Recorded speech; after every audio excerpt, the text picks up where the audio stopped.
My name is Elena Harper, and I can still feel the sting of their laughter, the way it rang through the dazzling chandeliers of the Grand Gala Hall, slicing into me, sharper than any blade ever could. It was supposed to be a night of celebration, a night where I'd stand among family friends and the city's elite in that opulent ballroom with its golden walls and rich velvet curtains. Instead, it became the night I felt smaller than I ever had in my 25 years. I hear it still, my mother's sharp-cutting chuckle, my brother's derisive snort, my aunt's shrill cackle as they clustered together, their champagne flutes clinking like a cruel cheer to my shame. Elena, darling, you in that dress, it's like you're dressing up in a world too grand for you. My mother said, her tone laced with that familiar mix of pity and disdain. I stood there, my fingers shaking, as I smoothed the emerald green gown I'd spent weeks picking out the one I thought made me look strong, bold, worthy. But to them, I was still the little girl who'd never measure up. I was raised in a family of high flyers, doctors, lawyers, titans of industry, where worth was tallied in framed diplomas and titles carved on office doors. My father, a surgeon, was hailed for saving countless lives. My mother, a corporate lawyer, could quiet a boardroom with one steely look. My older brother, Daniel, a tech genius who sold his first company at 22 for millions. And then there was me, Elena, the quiet dreamer, the one scribbling stories in journals, daring to believe I could create something of my own. I was the misfit, the one they never took seriously. At family dinners, their voices drowned mine, booming about acquisitions and surgical triumphs, while I tried to share my vision, a company to lift up women like me. Women overlooked, underestimated, told their dreams were too small, too fanciful. "Honey, stick to something simple," my father would say, patting my hand like I was still a child. "The real world's not for you." That night at the gala, the wound struck deeper than ever. The Harper Foundation Gala, our family's annual charity event, funded scholarships and community projects. I was there not as an honoree, not as a contributor, but as a courtesy, a prop for the family portrait. I'd spent hours preparing my pulse racing with a fragile hope that maybe, just maybe, they'd see me differently. I'd been working on something in secret, something huge, something I'd poured my heart into, though I wasn't ready to reveal it. I wanted to feel like I fit in, like I mattered. So I wore that emerald dress, my dark hair pinned up my shoulders squared, trying to project a confidence I barely grasped. I stepped into the hall, the air heavy with perfume and the buzz of self-assured chatter, and for a fleeting moment I thought I could belong. But then I reached our family's table, and it all fell apart. My mother's gaze raked over me, her lips twisting into that half-smile that always left me feeling lacking. "Oh, Elena, you made it," she said as if I were an afterthought. Daniel leaned in his tie, flawless, his smirk sharp. "What's this, sis? You look like you're auditioning for a stage play, not a gala. Did you raid a costume trunk for that dress?" Laughter burst from the table, my aunt, my cousins. Even my father's soft chuckle joined the chorus. My cheeks burned my throat, tightened tears stinging my eyes. I wanted to vanish, to melt away, to flee that room and never return. I thought I looked good. I whispered, my voice lost in their amusement. My mother waved a hand, brushing me off. "You're fine, dear. Just don't make a fool of us tonight, all right?" I turned away, my heels tapping the polished floor, my heart hammering so hard I thought it might break. I found a quiet spot by the bar, gripping a glass of water I couldn't drink, trying to steady my ragged breathing. Their words looped in my mind, a relentless taunt of doubt and humiliation. "The real world's not for you. Don't make a fool of us. You look like you're dressing up." I'd heard it all before, years of quiet jabs of being the family's unseen shadow, the one who didn't fit their mold. Growing up, I'd watch my mother dominate rooms, her presence unyielding, while I struggled to speak, my voice quivering. I'd see Daniel's face on magazine covers, young innovator of the year, while I stayed up late, drafting business plans. dreaming of a day I'd prove I was more than their joke. The gala swirled around me, waiters gliding through the crowd with trays of sparkling drinks, women in stunning gowns, laughing men in tuxedos clasping hands. I felt like an imposter, a fraud in my own family. I'd always known they saw me as less driven, less capable, less valuable. But that night their laughter felt like a public verdict, a spotlight on my inadequacy. I caught my reflection in the glass, my green dress glinting faintly under the lights, and I wondered if they were right. Maybe I was just a girl dressing up, chasing a dream too vast for me. Maybe I'd never be enough. Yet buried deep, a tiny flame flickered, a stubborn, quiet defiance I'd nursed since I was a child, hiding my notebooks under my bed so they wouldn't mock my stories.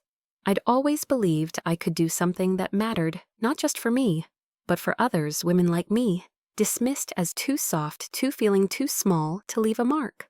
For months I'd been working on it, in secret, pouring my soul into a vision that kept me up at night. But they're crushed by their scorn. That flame felt so frail, so easy to extinguish. I brushed a tear from my cheek, careful not to smear my makeup, and took a shaky breath. I didn't know it then, but that night that wound would spark everything the moment I'd begin. To push back not just for them to see me, but for me to see myself. I lingered in that corner watching the gala unfold. Speeches beginning, applause rolling through the room. My family didn't search for me, didn't notice I'd slipped away. I felt invisible, and maybe that hurt most, not just their mockery, but how they didn't even care enough to see me. But as I stood there, something stirred, a quiet determination hardening in my chest. I wouldn't let their words shape me forever. I couldn't. I didn't know how, but I'd find a way to stand taller, to make them see I wasn't a jest. And maybe I'd prove it to myself too. The night wore on, the crowd's energy swelling. As the first speaker took the stage, a philanthropist my father admired, droning on about legacy. I watched from my corner, my fingers still clutching that untouched glass, my mind racing. I thought of all the times I'd bitten my tongue, smiled through their slights, pretended it didn't hurt. I thought of the little girl I'd been wide-eyed and hopeful, writing tales of heroines who changed the world. Where had she gone? Had I let them bury her under their doubts? My mother's voice echoed again, "Don't make a fool of us." And I felt a surge of anger, hot and raw, mixing with the ache in my heart. I wasn't a fool. I wasn't a child playing dress-up. I was Elena, and I had a fire inside me, even if they couldn't see it yet. I glanced at the stage, the spotlight cutting through the dimness, and something in me shifted. I imagined myself up there not as the girl they laughed at, but as someone strong, someone who belonged. It was a wild, fleeting thought, one I almost dismissed as absurd. But it lingered, tugging at that fragile spark, whispering that maybe I could be more than their punchline. I didn't know how long I stood there, lost in my thoughts, the gala's noise a distant hum. The pain still throbbed, their laughter still stung. But beneath it, I felt the first stirrings of something new, resolve raw and unformed, but real. I'd been wounded, yes, but I wasn't broken, not yet. I took another deep breath, steadier this time, and set the glass down. My hands still trembled, but I straightened my spine, smoothed my dress again, and let my eyes linger on the crowd. They didn't see me, not really, but I was still here. And somehow I'd make sure that one day they would. I'd make sure I'd stand in a light they couldn't ignore, not to spite them, but to honor the girl I'd always been, the one they'd tried to dim. That night, I didn't know the path ahead, how hard it would be, how much I'd cry, how much I'd grow, but I knew I couldn't stay small, not for them, not for anyone. Have you ever felt like that? Like the ones meant to lift you up were the ones crushing you down. How did you find the strength to keep going when their doubts felt so heavy? I don't know how long I stood in that corner of the Grand Gala Hall, the echoes of my family's laughter still ringing in my ears, my heart a tangled mess of hurt and quiet fury. The air felt thick, suffocating, the glitter of the chandeliers, and the clink of glasses a cruel contrast to the storm raging inside me. I wanted to run out of that ballroom, away from their mocking smiles. Away from the weight of being Elena Harper, the girl who'd never be enough. My fingers gripped the edge of the bar, my knuckles white, as I fought the tears threatening to spill. I couldn't let them see me cry, not here, not now. But the pain was a living thing, clawing at my chest, whispering that maybe they were right. Maybe I was just a dreamer, a fool in a green dress, chasing something I'd never grasp. I took a shaky breath, my eyes darting to the crowd, their faces blurred by the haze of my emotions. I felt so alone, so out of place, like a shadow in a room full of light. My mother's words, "Don't make a fool of us," cut deeper each time they replayed in my mind. I'd spent my life trying not to disappoint them, tiptoeing around their expectations, swallowing my own voice to keep the peace. But that night, their laughter had shattered something, a fragile wall I'd built to shield myself. I felt raw, exposed, like every doubt I'd ever had about myself was laid bare for the world to see. I wanted to scream, to demand why they couldn't see me, why they couldn't believe in me. But instead, I stood there frozen, my heart pounding, my spirit bruised. I don't know what made me look up, but I did, and that's when I saw her. Miss Clara, my high school English teacher, weaving through the crowd in a simple navy dress. Her gray hair swept into a bun, her warm eyes scanning the room. Miss Clara had been my lifeline back in school, the one person who saw something in me when no one else did. While my family dismissed my stories as childish, she'd read every page, her red pen scribbling encouragement in the margins. "Elena, your voice is powerful. Keep writing, keep dreaming." She'd believed in me when I barely believed in myself, and seeing her here in this sea of judgment felt like a lifeline thrown to a drowning soul. I hesitated, my feet rooted to the floor and afraid to approach her. What if she saw me the way they did small, foolish, out of place? But then her gaze found mine, and her face lit up with a smile, so genuine it nearly broke me. "Elena Harper." She called her voice, cutting through the din as she hurried toward me. I managed a weak smile, my hands still trembling, as she reached me, her hands grasping mine, warm and steady. "My goodness, look at you," she said, her eyes sparkling. "That dress is stunning, and you, my dear, you look like you're ready to take on the world." I blinked, stunned, the lump in my throat growing. She didn't see a girl playing dress-up. She saw me, or at least the version of me I so desperately wanted to be. "Miss Clara." I choked out my voice, barely a whisper. I don't feel like that. Not tonight." Her brow furrowed her hands, tightening around mine, and I saw the concern flicker in her eyes. "What's wrong, sweetheart?" she asked, her tone soft but firm, the kind that demanded truth.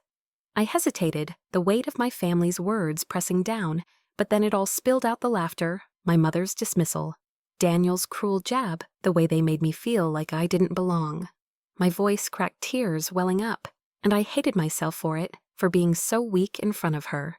But Miss Clara didn't flinch. She pulled me gently to a quieter spot near a window, the city lights twinkling outside, and she listened, really listened, as I poured out my hurt. "Elena," she said when I finished, her voice steady, her eyes fierce, "you are not what they say you are. You never have been. They don't see you because they're too busy looking at their own reflections. But I see you, the girl who wrote stories that made me cry, that made me believe in a better world. You have a gift of fire, and they can't take that away from you." Her words hit me like a wave, warm and overwhelming. And for the first time that night, I felt a flicker of hope. I wanted to believe her, but the doubt still gnawed at me. "What if they're right, Miss Clara?" I whispered. "What if I'm not enough? I've been working on something big, but what if I fail?" She squeezed my hands, her gaze unwavering. "You will stumble, Elena. You might even fall. But failure isn't the end. It's the beginning of learning who you are.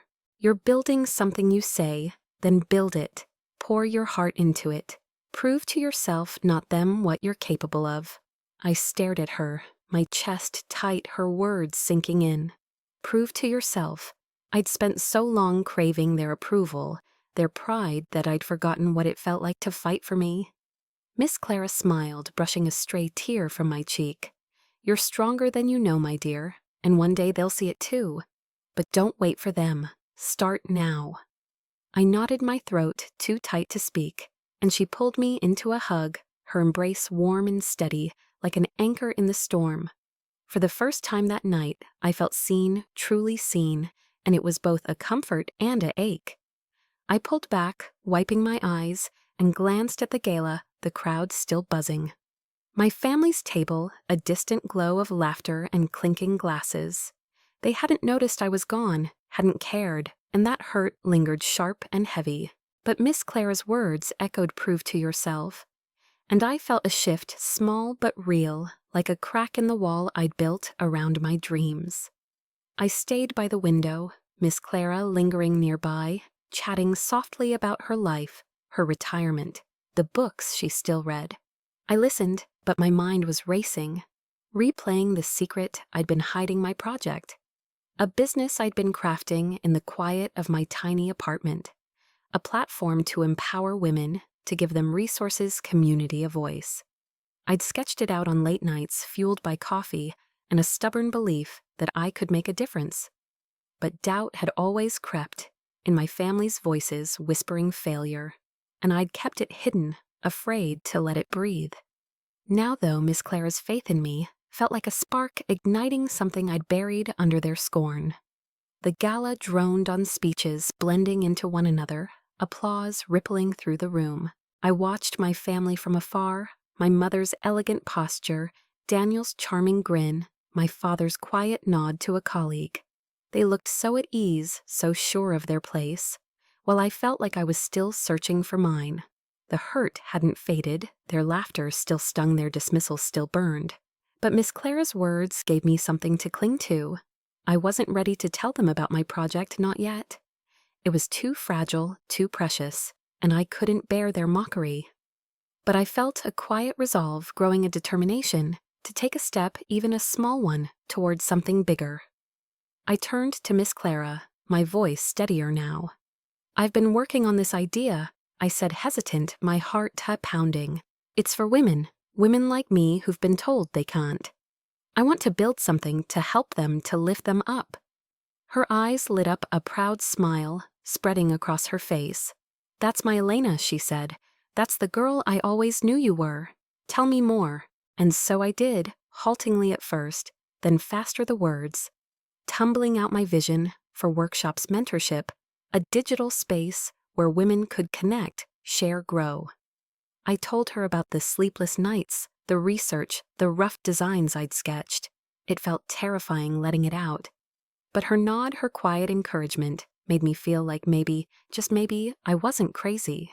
We talked until the gala's lights dimmed slightly, the crowd shifting toward the dance floor.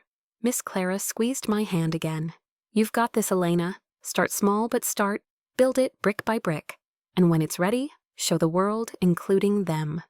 She nodded toward my family's table, and I followed her gaze, my chest tightening. I didn't know if I could do it, not yet. The doubt still lingered, the pain still throbbed, but for the first time I felt a glimmer of possibility. I hugged her again, whispering a thank you, and watched as she slipped back into the crowd, her navy dress a quiet beacon of hope. I stayed by the window, the city lights stretching out below, my mind buzzing. The hurt was still there, raw and heavy, but so was something new, a fragile courage, a first step. I didn't know where it would lead, but I knew I couldn't stay still, not anymore. I smoothed my dress, took a deep breath, and let Miss Clara's words sink in. Prove to yourself. Maybe that was enough for now. Have you ever had someone believe in you when you couldn't believe in yourself? How did that one person change the way you saw your own strength? As I stood by that window, the city lights blinking like stars against the night, Miss Clara's words echoed in my heart, prove to yourself. They felt like a lifeline, a fragile thread pulling me from the wreckage of my family's laughter at the gala. I clutched that thread, my hands still trembling from the sting of their mockery, my emerald dress feeling heavier now, like it carried the weight of my doubts. The hurt hadn't faded my mother's sharp "don't make a fool of us," and Daniel's cutting jab about my dress still burned a raw ache in my chest. But Miss Clara's belief in me, her warm encouragement about my secret project, had planted a seed, small and unsteady, but alive. I wanted to nurture it, to see if I could grow something real, something mine, even if the path ahead felt daunting. I left the window, weaving through the gala crowd, the hum of chatter and clinking glasses. A distant noise against the storm in my mind. I didn't dare glance at my family's table, afraid I'd see their smirks, their dismissal, and crumble all over again. Instead, I slipped out a side door, the cool night air hitting my face, like a gentle slap, waking me from the fog of humiliation. I walked to my car, my heels clicking on the pavement, my breath shaky but steadying. I drove home to my tiny apartment, a cramped one-bedroom I'd rented after college. The walls lined with books and my messy desk buried under notebooks and sketches. It was my sanctuary, the one place where I wasn't Elena Harper, the family disappointment, but just Elena the dreamer with a fire she was too scared to let burn. I dropped my purse, kicked off my heels, and sank onto my couch, the silence wrapping around me. The gala felt like a distant nightmare now, but the pain lingered sharp and relentless. I closed my eyes and their faces flashed my mother's arched brow, Daniel's smug grin, my aunt's cackle. I wanted to scream, to demand why they couldn't see me, why they couldn't believe I had something to give. But then Miss Clara's voice cut through "start small but start," and I felt that seed of resolve stir again. I got up my bare feet, padding to my desk, and pulled out the notebook where I'd poured my heart. Into my project, a platform for women, a space for connection resources, a chance to rise above the doubts others piled on us. I flipped through the pages, sketches of a website, lists of workshop ideas, notes on mentorship programs. My handwriting messy, urgent, full of hope I'd barely let myself feel. I sat there staring at the pages, my heart pounding. I'd started this months ago, late at night, fueled by coffee and a quiet anger at a world that told women like me we weren't enough. I'd researched, scribbled, dreamed of workshops on skills, confidence, entrepreneurship, of a digital hub where we could share stories, find mentors, build each other up. But every time I'd gotten close to taking a step, registering a domain, reaching out for advice, their voices crept in. "You're not cut out for the real world. You look like you're dressing up. What if I failed? What if I proved them right?" My fingers hovered over the notebook, trembling, and I felt the weight of that fear, heavy and cold, threatening to smother that fragile seed of courage. I don't know what made me do it, but I grabbed my laptop, my hands shaking as I opened it. I typed "how to start a business" into the search bar, the screen glowing in the dim room. Articles and videos spilled across the page, and I clicked one, then another, my pulse racing. I read about first steps, business plans, budgets, finding a mentor.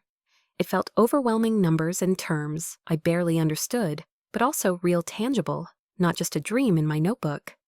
I jotted notes, my pen scratching fast, my mind buzzing. I wasn't an expert, not like Daniel with his tech empire, or my mother with her legal prowess, but I could learn. I could try. Miss Clara's words rang again, "build it brick by brick," and I felt a flicker of defiance, a quiet vow to myself to take that first step no matter how small. The next morning I woke early, my eyes gritty from a restless night. The gala's sting still fresh. I made coffee, the bitter scent filling my kitchen, and sat at my desk, my notebook open, my laptop humming. I started small, just like Miss Clara said. I typed up a rough mission statement, a platform to empower women, to give voice to the underestimated, to build a community of strength and growth. The words felt clumsy, but they were mine, and seeing them on the screen made my chest ache with a mix of fear and hope.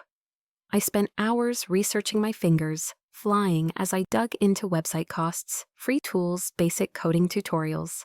I didn't have much. My savings from a part-time editing job were meager, my skills limited, but I had time and I had heart. Days turned into weeks, and I threw myself into it, my apartment a mess of coffee mugs and sticky notes. I'd work my day job editing articles for a small online magazine, then come home and dive into my project. I taught myself the basics: how to use a free website builder, how to sketch a budget, how to find grants for women entrepreneurs. Some nights I'd collapse on my couch, exhausted, doubt creeping in. What was I doing? I wasn't a businesswoman, not like my family. I'd stare at my phone, tempted to call my mother, to beg for her advice, her approval, but then I'd hear her laugh from the gala, and I'd stop. I couldn't let them in, not yet. This was mine, fragile and messy, but mine. One evening I hit a wall. I'd been trying to design a logo, something simple, a rising flame to symbolize strength, and it looked awful lopsided and amateur. I shoved my laptop away, tears burning my eyes, the weight of it all crashing down. The gala, their laughter, my own fears, they swirled together, a storm of self-doubt. I wasn't enough. I'd fail, and they'd laugh again, louder this time. I curled up on my couch, my knees to my chest, and let the tears come hot and silent. I felt small again, like that girl in the green dress, lost in a world too big for her. I wanted to give up, to tuck my notebook away, and forget this crazy dream. But then I thought of Miss Clara, her fierce eyes, her steady voice. "You're stronger than you know." I wiped my face, my breath hitching, and got up. I walked to my desk, pulled out my notebook, and read my mission statement again. It wasn't perfect, but it was real, a piece of me. I couldn't stop, not now. I opened my laptop, found a free design tool, and tried again, my hands steadier this time. The flame logo was still rough, but it felt right, a tiny step forward. I leaned back, my heart still heavy, but beating with a quiet stubbornness. I wasn't ready to soar, not yet, but I was moving, inching along, a path I was carving myself. Weeks passed, and I kept going, small victories piling up. I registered a domain, risenflame.com, my fingers shaking as I clicked, confirm, my savings dipping low. I wrote a rough outline for a workshop building confidence from the ground up, and posted a shy question in an online women's group, asking if anyone would join. To my shock, a few said yes, their replies kind, curious. I stared at the screen, my heart racing, a smile, tugging at my lips. It was small, so small, but it felt like a crack. In the doubt, a glimpse of light. The gala's pains still lingered, a scar on my heart, but I was starting to see beyond it, to a version of me I'd barely dared to imagine. I lay in bed that night, the ceiling staring back, my mind buzzing. I still heard their laughter, still felt the ache of their dismissal. But Miss Clara's faith, my tiny steps, were building something new. I wasn't there yet, far from it, but I was trying, fighting, proving to myself, one brick at a time. I closed my eyes, the hurt still there, but a quiet strength growing beside it, fragile but fierce. Have you ever hit a wall so hard you wanted to give up? What kept you going when the doubts felt louder than your dreams? I woke up the next morning with a flutter in my chest, a mix of fear and something new, excitement, fragile but real. The weeks since the gala had been a blur of late nights, messy notes, and small, hard-won steps. My apartment with its cluttered desk and scattered coffee mugs had become my battleground, the place where I fought to turn my dream risenflame.com into something tangible. The sting of my family's laughter still lingered that night in the Grand Gala Hall. A sharp memory, my mother's "don't make a fool of us," and Daniel's jab about my dress cutting deep. But Miss Clara's words, "prove to yourself," had taken root, and those tiny victories like registering my domain and getting a few women interested in my workshop idea fanned that spark into a flickering flame. I wasn't sure where this path would lead, but I was moving, and that felt like a quiet triumph.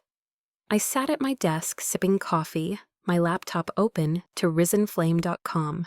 Still basic, a simple page I'd built with a free tool, the rough flame logo, glowing in the corner. My mission statement sat there clumsy, but mine a platform, to empower women to lift up the underestimated.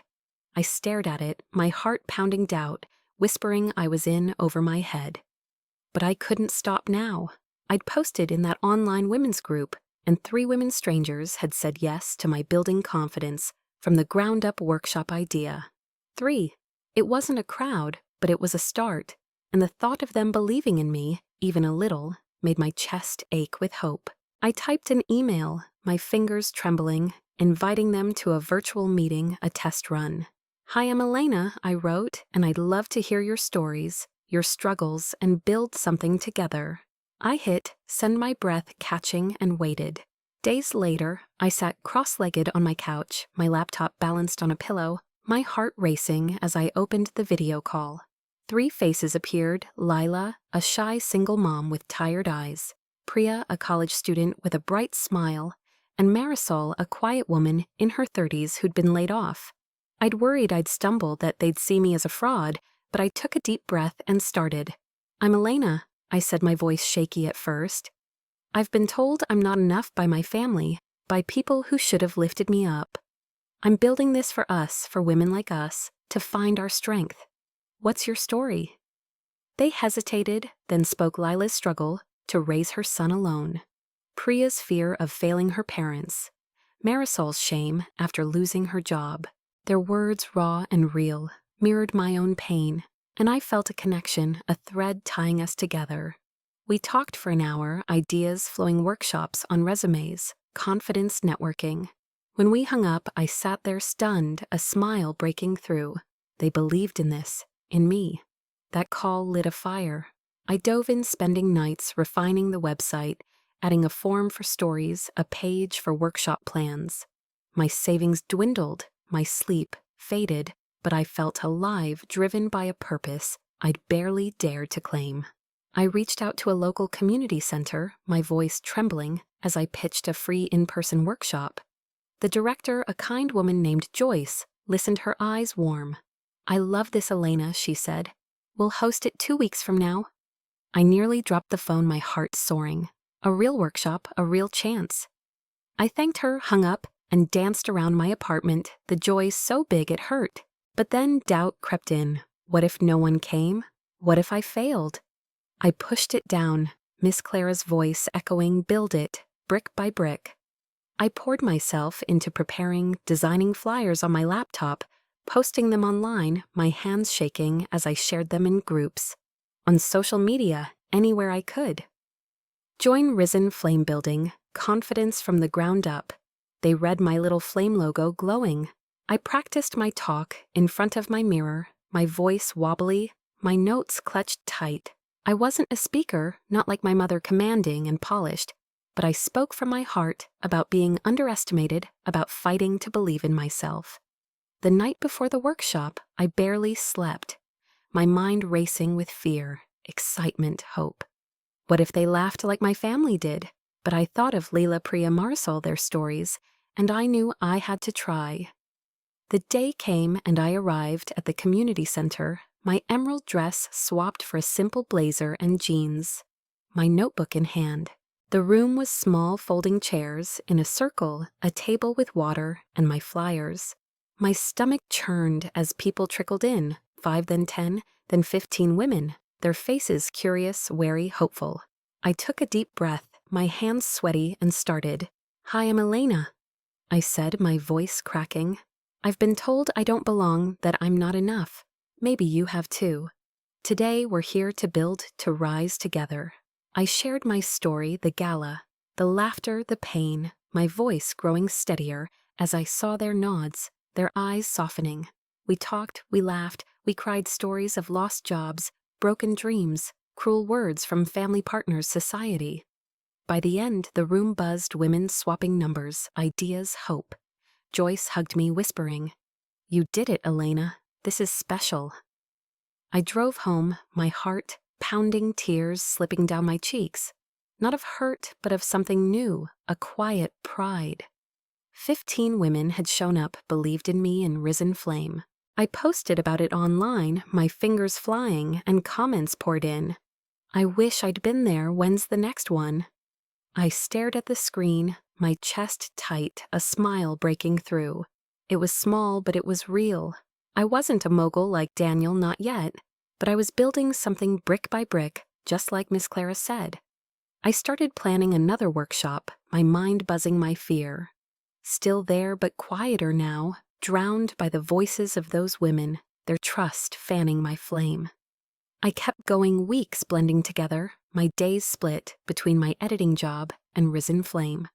I saved every penny, taught myself more basic coding grant applications, marketing tricks. One night, I stumbled on a grant for women entrepreneurs. A small one, $5,000 from a local foundation. I stayed up all night, my eyes burning, writing the application, my mission, my workshops, my vision to lift women up. I sent it, my heart in my throat, not daring to hope. Days later, an email came. Congratulations, Elena Harper Risen Flame has been awarded. I screamed, collapsing on my couch, laughter and tears mixing. $5,000 small, but mine a validation, not from my family, but from strangers who saw worth in my dream. I used it wisely, better website tools, more flyers, a second workshop. More women came, 20 this time, their stories filling the room, their hope fueling mine. I felt a shift, a change in me. I stood taller, spoke clearer, my voice less shaky. I wasn't the girl from the gala shrinking under their laughter. I was Elena building something real, something that mattered. The hurt still lingered, my family's dismissal, a quiet ache, but I was starting to see beyond it, to a version of me I'd barely dreamed of. I hadn't told them, not yet. I couldn't bear their doubt, their mockery. But I imagined a day when they'd see when I'd stand in a light they couldn't ignore. I lay in bed that night, the grant email glowing on my phone, my heart racing. I was rising slowly, messily, but rising. The pain of that gala night still stung, but it was fuel now pushing me forward. I closed my eyes, a quiet strength, growing a belief in myself I'd never known. I wasn't there yet, but I was on my way, and that was enough for now. Have you ever felt the first spark of belief in yourself, even when it scared you? What was that one small win that made you think maybe, just maybe you could do this? I sat at my desk, the glow of my laptop, casting shadows across my tiny apartment, the $5,000 grant email. Still open, a lifeline I could hardly believe was real. My heart raced with a mix of disbelief and pride, a feeling so big it threatened to burst through my chest. The sting of the gala, my family's laughter, my mother's sharp "don't make a fool of us." Daniel's smirk about my emerald dress still lingered, a quiet ache that never fully faded. But now, with Risen Flame growing with 20 women, showing up to my last workshop, their stories, and hope fueling mine, I felt a shift. I wasn't just the girl they'd mocked shrinking in a corner of the Grand Gala Hall. I was Elena building something real, something that mattered brick by brick, just as Miss Clara had urged me to do. The grant money felt like a vote of confidence, not from my family, but from a world starting to see me. I poured it into Risen Flame, upgrading the website with a cleaner design, a better forum for women, to share a calendar for workshops. I stayed up late, my eyes burning, teaching myself code to tweak the site, my coffee mug a constant companion. My apartment was a mess. Sticky notes on wallpapers scattered my bed unmade, but I didn't care. Every hour, every dollar was a step towards something bigger. I planned a third workshop, Rising Through Rejection, inspired by my own pain, and posted about it online, my hands trembling as I hit share. The response stunned me. 30 women signed up, then 40, their messages flooding in. I've been told I'm too much. I lost my job and my confidence. I need this. I read each one, my throat tight, feeling their struggles echo mine. The workshop day arrived, and I stood in the community center, my blazer crisp, my notebook clutched tight, my heart pounding. 50 women filled the room chairs, spilling into the hall, their eyes on me, hopeful, wary, searching. I took a deep breath, my voice shaky at first. "I'm Elena," I said. "I've been laughed at, told I don't belong by my own family. by a world that didn't see me. But we're here to rise, to turn rejection into strength. Your story matters. Let's share it. The room opened up. Women spoke of being overlooked at work, dismissed by partners, silenced by families. Tears flowed, mine included, but so did laughter connection, a fire building. A woman named Tara with quiet eyes and a trembling voice said, "I've never felt seen until now." "Thank you, Elena." I nearly broke my heart, swelling, a quiet pride blooming. Afterward, they lingered, swapping stories, hugging, planning to meet again.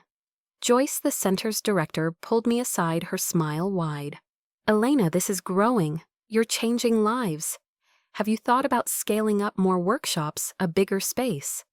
I blinked, stunned, the idea, both thrilling and terrifying.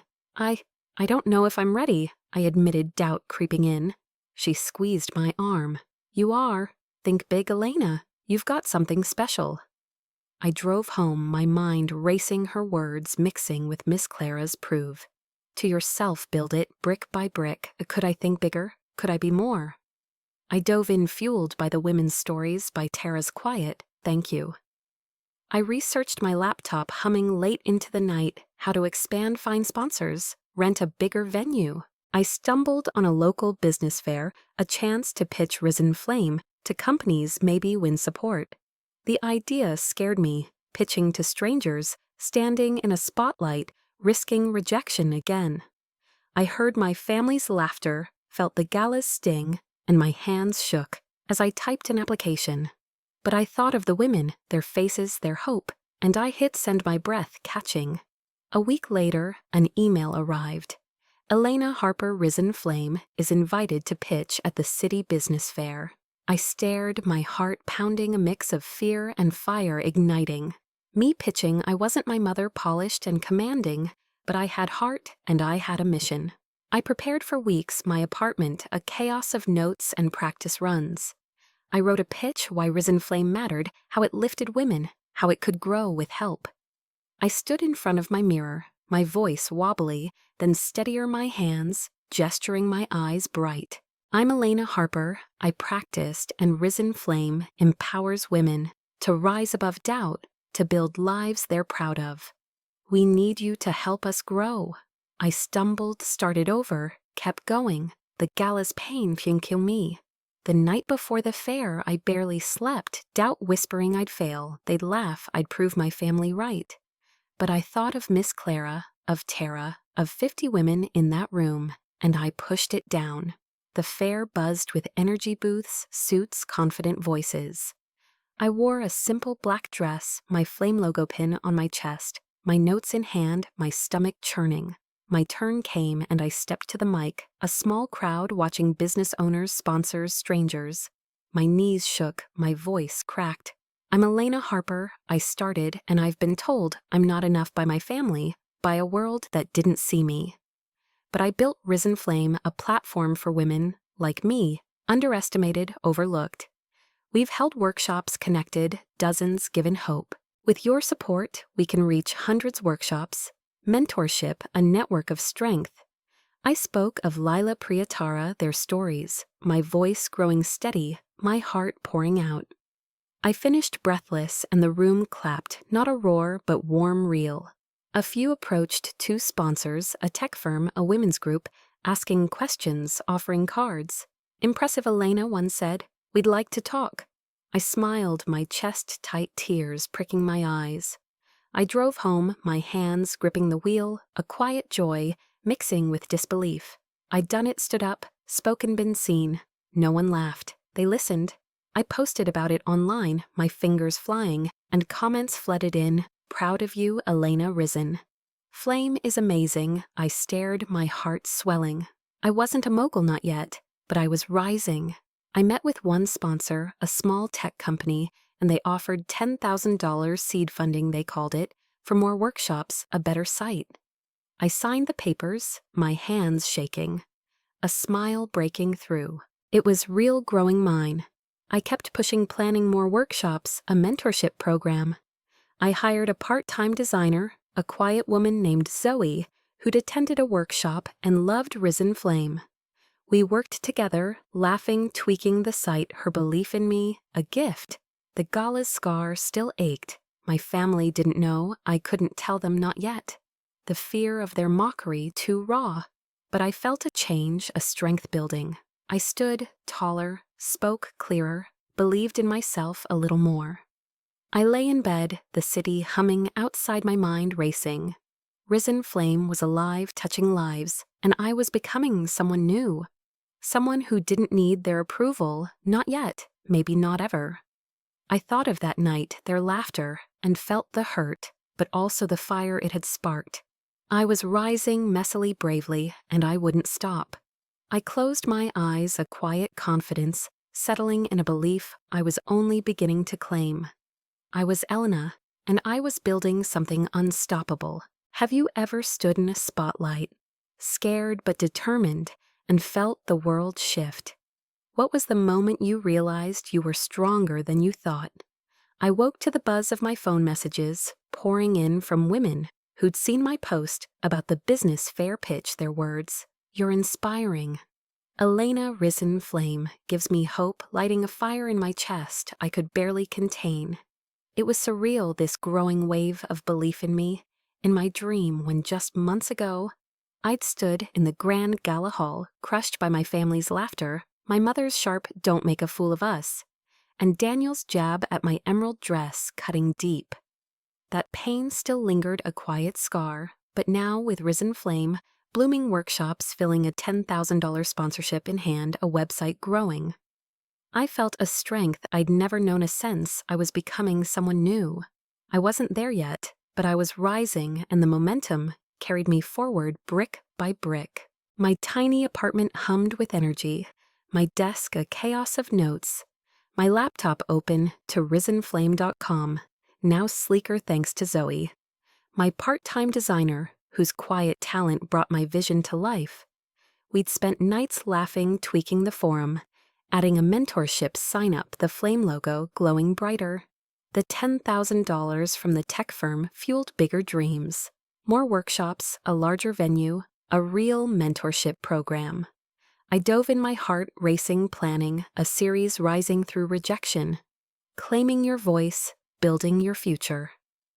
I rented a bigger space, a community hall, my hands shaking as I signed the lease. My savings stretched thin. Doubt whispered, what if no one came? What if I failed? But I thought of the women, their stories, their trust, and pushed forward. The first workshop in this series packed the hall, 80 women chairs, full standing room only. I stood at the front, my blazer crisp, my flame pin glinting, my voice steadier now. "I'm Elena," I said, my eyes meeting theirs. "I've been told I'm not enough, laughed at by those who should have lifted me up. But we're here to rise together. Your voice, your story matters." They shared mothers, students, women starting over, their tales of doubt and resilience mirroring mine. We cried, laughed, built plans, the room alive with connection. A woman, Amara, gripped my hand after, her eyes bright. "You've given me courage, Elena. I'm starting my own business because of this." I hugged her, my throat tight, a quiet pride swelling. I was changing lives, and it changed me. Word spread. My inbox flooded. Women wanting workshops, mentors, a community. A local paper reached out, a reporter named Mia Young, and Sharp, asking to feature Risen Flame. I hesitated, my heart pounding. Publicity meant exposure, maybe even to my family, and the thought of their mockery still stung. But I thought of Amara, of the 80 women, and said yes. Mia came to a workshop, watched, listened, then sat with me, her pen flying. "Elena, this is powerful," she said. "You're building a movement. Why'd you start?" I took a deep breath, the gala flashing back, and told her my family's laughter, my pain, my dream to lift others. The article ran a week later, Risen Flame, one woman's mission: to empower, with a photo of me, smiling, the flame pin bright. I stared at it, my chest aching, pride and fear colliding. Strangers saw me, believed in me. The article sparked more emails from sponsors, a women's nonprofit, offering a partnership, a $15,000 grant application. I spent nights perfecting, I won it, my hands shaking as I read the email. The money. A lifeline to expand more workshops, a mentorship network, a better site. Zoe and I worked late, her quiet laugh a comfort, designing a portal for mentors to sign up, women volunteering their skills, diverse lawyers, coders, moms with wisdom. We launched it, and dozens joined, pairing with women like Lila, Priya, Amara. I watched them connect, grow, and felt a shift. I wasn't just building. I was leading, my voice stronger, my heart surer. One night a call came, a women's conference. Big, citywide, wanted me to speak a keynote slot. "We saw your article, Elena," the organizer said. "Risen Flame is inspiring. Share your story." My stomach dropped, fear surging. A keynote, hundreds watching. I saw the gala, my family's laughter, felt the old panic. I wasn't my mother, commanding, polished. I almost said no, my hands trembling. But then I thought of Miss Clara. "Prove to yourself and the women, their faces, their hope." "Yes," I said, my voice shaky. I spent weeks preparing, writing a speech, practicing in my mirror, my voice wobbly then clear. "I'm Elena Harper." I'd say, laughed at, underestimated, but I built Risen Flame to show we're enough. You are enough. I paced my apartment, fear and fire battling, but I kept going. The conference day came, a cavernous hall, lights bright, hundreds of faces, women, leaders, strangers. I wore a navy dress, my flame pin shining, my notes clutched tight. Backstage, my heart pounded, doubt screaming I'd fail, they'd laugh. But I thought of the workshops, the grants, Amar's courage, and took a breath. I stepped out the spotlight, hot, the crowd quiet. "I'm Elena Harper."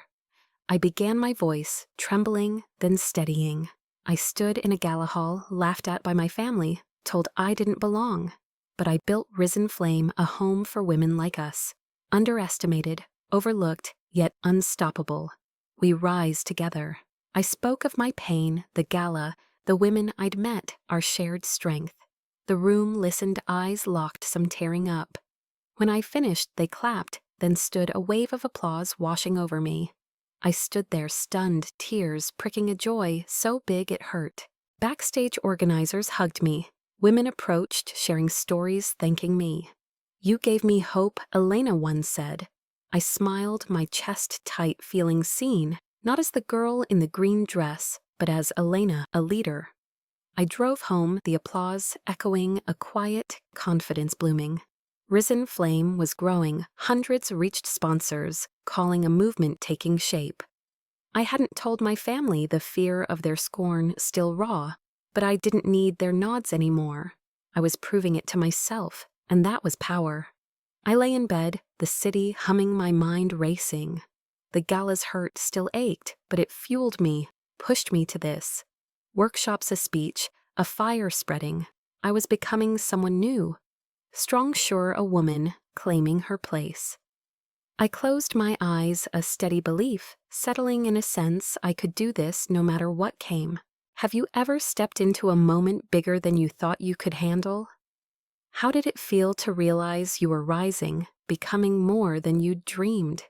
I woke to the buzz of my phone notifications, flooding in messages. Emails, comments about my keynote at the women's conference, words like, "Inspiring, powerful, you changed me," pouring from women I'd never met. My heart raced, a mix of disbelief and pride, swelling in my chest so big it almost hurt. Just months ago, I'd stood in the Grand Gala Hall, crushed by my family's laughter, my mother's cutting "Don't Make a Fool of Us." Daniel's smirk at my emerald dress, feeling small, invisible. Now Risen Flame was alive, thriving workshops, packed sponsors, calling a $15,000 grant, fueling growth, my speech, to hundreds still echoing in my ears. The pain of that night lingered, a quiet scar, but it drove me, and I felt a strength, growing, a certainty. I was becoming Elena, the woman I'd always hoped to be. The conference buzz hadn't faded when an email arrived, one that stopped me cold. The Harper Foundation, my family's charity, invited me to the annual gala, not as a seat filler, but as a guest speaker. Dear Elena Harper. It read, "Your work with Risen Flame has caught our attention. We'd be honored to have you speak at this year's gala, sharing your journey to empower women." I stared at the screen, my hands trembling, my breath shallow. The gala, the same event where they'd laughed, mocked me, made me feel like I didn't belong. They'd seen the article, maybe heard of my speech, and now they wanted me on stage. Fear and fire collided. Fear. They'd laugh again, fire to show them I wasn't that girl anymore. I typed yes, my heart pounding, and hit sent a quiet vow to face them. I spent weeks preparing my apartment, a storm of notes, my laptop glowing late into the night. I wrote a speech, raw and real, about the pain of being underestimated, the fight to build risen flame, the women who'd lifted me as I lifted them. I practiced in my mirror, my voice shaky, then strong. I'm Elena Harper. I'd say laughed at in this very hall, but I rose and I built a home for women to rise to. Doubt, nod, would they scoff, dismiss me? But I thought of Miss Clara, of Amara, of the hundreds I'd reached and kept going. Zoe, my designer, helped her quiet smile, steadying me as we tweaked Risen Flame's site, now buzzing with mentors, stories, plans for more. The gala night came June 9th, 2025. The Grand Gala Hall, glowing as it had. Before chandeliers, glittering velvet drapes, rich the air, thick with perfume and chatter. I wore a deep red dress, bold my flame pin, shining my notes in hand, my heart thundering. I stepped inside my heels, clicking, and felt the old wound ache, the memory of their laughter. My mother's disdain, Daniel's jab. I saw them at their table, my mother elegant in black, my father quiet in a tux. Daniel smirking, my aunt glass raised. They spotted me, their faces shifting. Surprise, confusion, no warmth. My mother's brow arched, Daniel leaned to whisper, and I felt the old pang, the urge to shrink. But I straightened my chin high and walked on. Backstage, I paced my hands, sweaty, my breath fast. The MC spoke, the crowd clapped, and then my name. Please welcome Elena Harper, founder of Risen Flame, to share her journey. I froze the spotlight, waiting my family's eyes ahead. I thought of the women, Lila, Priya, Amara, their trust, their strength, and took a breath. I stepped out the light, blinding hundreds, watching my family's table in view. My voice trembled at first. I'm Elena Harper, I began. And a year ago, in this hall, I stood in a green dress, laughed at, by those I loved most. They told me I didn't belong, that I'd make a fool of us. It broke me. The room went quiet, my mother's face paling, Daniel's smirk, fading, my aunt's glass still.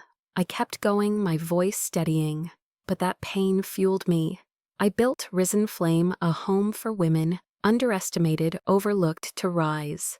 We've held workshops, mentored dozens, reached hundreds because we are enough. I rose for me, for them, and I'm here to say, no one defines your worth. The crowd listened, eyes locked, some tearing up. I spoke of the women, their stories, my fight nights of doubt. Small wins, the fire that grew. I finished, my heart pounding, we rise together, and I'll keep building for every woman told she can't. Applause erupted, loud, warm, a standing ovation, rippling through the hall.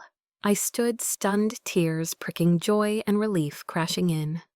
I glanced at my family, my mother's face tight, eyes wide, Daniel's jaw slack, my father's gaze soft, my aunt silent. No laughter now, just shock, maybe shame. Backstage people, swarmed guests, organizers, women, thanking me, their words a blur. You're incredible, Elena, one said. I smiled, my chest tight, feeling seen. Then they came, my family slow, hesitant. My mother approached, her lips thin, her eyes flickering. Elena, she said, her voice low. We didn't know, I'm sorry. The words were stiff, raw, but real. Daniel shifted, eyes down. I underestimated you, sis. That was amazing. My father nodded, a quiet pride in his gaze. My aunt mumbling, well done. I stood there, my heart racing, the apology, a shock, a balm on an old wound. I'd dreamed of this, their regret, their awe, but it felt strange, heavy. I nodded, my voice soft. Thank you. I didn't know if I forgave, not yet, but I felt a shift of power in standing tall. I left the stage, the applause still echoing my red dress, bold, my flame pin bright. I'd faced them, shown them, not just to prove them wrong, but to claim my place. The hurt lingered, but it didn't own me. I was Elena, founder of Risen Flame, a woman rising, and they'd seen it. I walked out the night air, cool, my heart full of quiet, strength mine at last. Have you ever faced those who doubted you and turned their doubt to awe? How did it feel to stand in your truth, unshakable, and see them finally see you? I stepped out of the Grand Gala Hall, the cool night air brushing my skin. The roar of the crowd's applause still vibrating in my chest, my red dress glowing under the moonlight, my flame pin catching the light like a tiny spark of the fire I'd nurtured within. My heart thumped wildly, a storm of triumph and something deeper, something unsettled swirling inside. Just moments ago, I'd stood on that stage, Elena Harper, the girl they'd mocked a year before in this very hall, and laid my soul bare my hurt. From their laughter, the path I'd carved with risen flame, the women I'd lifted, the strength I'd claimed, the standing ovation, the awe rippling through the room, my family's stunned faces, my mother's halting, "I'm sorry." Daniel's quiet, "I underestimated you." My father's gentle pride had shifted the ground beneath me. The wound of that night, their chuckles at my emerald dress. My mother's sharp, "Don't make a fool of us," still throbbed, but I'd faced them, owned my space, and walked away taller. Now alone beneath the stars, I carried the weight of it all heavy and alive. I drove home, the city lights streaking past like comets, my thoughts a jumble. My small apartment welcomed me, cluttered desk papers strewn about my laptop, open to risenflame.com, a living testament to the dream I'd built, step by painstaking step. I sank onto my couch, my red dress pooling around me, and let the night replay in my mind. Their apologies had been real raw, a fracture in the wall they'd raised between us. My mother's eyes, usually so piercing, had softened her. "I'm sorry," a faint echo of regret. Daniel's gaze dropped to the floor, his words a concession I'd never expected. My father's quiet nod, a flicker of pride, and my aunt's mumbled praise. It was more than I'd ever imagined hearing. But as I sat there, my fingers tracing the flame pin, I felt a tempest relief joy, but also a lingering ache, a question gnawing at me. Could their words erase the years of hurt? Could I let it go? I rose my bare feet, padding across the floor to my desk, and pulled out an old notebook, its cover faded edges frayed from childhood. Inside, my young handwriting spilled across pages, stories of brave women dreamers, heroines who changed the world, tales I'd hidden under my bed, terrified of their mockery. Miss Clara, my teacher, had read them, her encouragement a lifeline. "Your voice is powerful, Elena." I flipped through my hands, trembling, and stopped at a sketch. A rough, childlike flame, the seed of risen flame, drawn by a girl they'd dismissed. I smiled, tears welling, realizing this pin, this vision was born there in the heart of that quiet, hopeful child. I'd built it, workshops, buzzing mentorships, thriving hundreds of women, connected without their belief, carried by Lila Priya Amara and Miss Clara, who saw me when I couldn't see myself. Their faith, their stories had brought me here to a stage where I'd claimed it all. I leaned back, the notebook cradled in my lap, my thoughts drifting to the women. Tara launching her business, Amara finding her courage, countless others rising through doubt, claiming their voices. Risen Flame was a living force, sponsors. Reaching out grants secured a movement growing wide and strong. I'd stood in that hall tonight, not for their nods, but for me, for them to show what we could become. My family's regret, their words felt like a gift, yet also a burden. I longed to release the pain to heal, but it ran deep, years of being the silent one, the dreamer. They laughed at the girl, told she'd never be enough. I closed my eyes, my breath uneven, and wrestled with it. Could I forgive them? Did I have to? Maybe forgiveness wasn't the key right now. Maybe it was about me, about knowing my value stood apart from their judgment. I walked to my window, the city sprawling below, alive with light and possibility. A quiet power surged within a strength I'd fought for. I thought of the flame pin, a symbol of that little girl, her dreams, and the woman I'd grown into. I unpinned it, held it in my palm, its small weight heavy with meaning. I'd risen, not because of them, but in spite of them, and for every woman who'd felt the same sting. I made a choice, then risen flame would stretch further, and I'd grow with it. I'd create a fund, a scholarship in my name, the Elena Harper Rising Fund, for women like us dreamers, fighters, the overlooked to chase their visions, to light their own fires. I smiled, tears sliding down a warmth, burning bright in my core. I turned back to my desk, my laptop's glow steady, and opened a fresh document. My fingers sure now, typed a plan for the scholarship, modest, at first, a few $1,000s, but a beginning, a legacy of rising. I'd fuel it with Risen Flame's growth, with the women who'd stand with me step by step. The gala had been a pivot, a night I'd faced them, shown them, but this was for me, for us. I didn't know if I'd forgive my family, not completely, not yet. Their words had wounded, shaped me, but they didn't hold me. I'd keep moving, building, rising, not for their pride, but for mine, for the women who needed this light to guide them. I worked late, the city humming beyond my window, my heart steady, as I mapped out the fund, how to start, how to grow, how to reach the women who felt small like I had. I thought of that first gala, their laughter and the fire it sparked, pushing me to workshop speeches this stage. The hurt lingered, a faint echo, but it no longer ruled me. I was Elena Harper, founder of Risen Flame, a woman who'd stood tall and owned it all. My worth didn't rest on their approval, and that was my strength. I lay in bed, the notebook beside me, the flame pin on my nightstand, glowing in the moonlight. A peace settled, imperfect, but true, a sense I'd found my path. I want you to feel this, to hold it close. Your worth does not depend on someone else's validation. You are enough right now as you are, and no one's laughter, no one's doubt can steal that. I'm still on this journey, still growing, still rising, and I hope you'll come with me. We'll build this together, flame by flame, lighting a world where we all shine bright. I've faced my pain, stood in my truth, and I'm here still moving forward for me, for you. The road stretches on, open, uncertain, but ours to walk, and I'll tread it with a fire no one can dim. I thought of the women I'd met, their faces, their stories, Lila, balancing motherhood and dreams, Priya pushing past fear, Amara building anew. They were my fuel, my purpose, and I'd keep going for them. The scholarship would be my gift, a hand extended to the next dreamer, the next fighter, a way to say, I see you and you can rise. I closed my eyes, the city's pulse steady, outside my heart, full.